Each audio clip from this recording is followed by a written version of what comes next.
mga chinitas, maayong gabi. Hindi ko alam, nag-update yung aking yung aking stepsister. Iwan ko guys kung nag-update siya ngayong gabi, pero ako ngayon is mag-update ako sa inyo.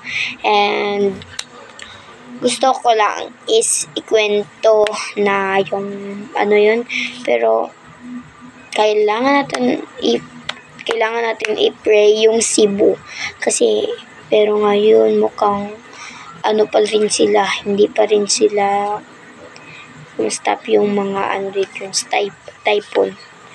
I-pray lang natin sila guys para wala na yung mga bagyong typhoon. And i-pray natin yung Cebu para ewan ko kung pero meron pa ring tubig guys.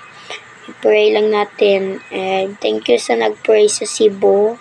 And ayan lang guys, wala na ako, pero i-pray talaga natin ang Cebu na wala na yung mga bagyo-bagyo na yan. Kasi dito sa amin is may bagyo talaga dito guys. And umapaw na doon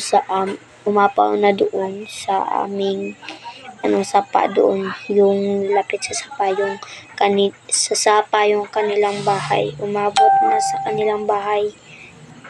And ayan lang guys, like and comment and subscribe.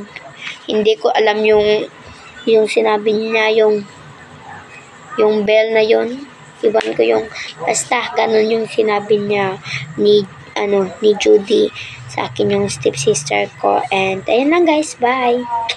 Mag-update ulit ako bukas ng umaga kasi tutulog na ako kasi may klase pa kami bukas. Bye-bye. Always pray. Bye-bye.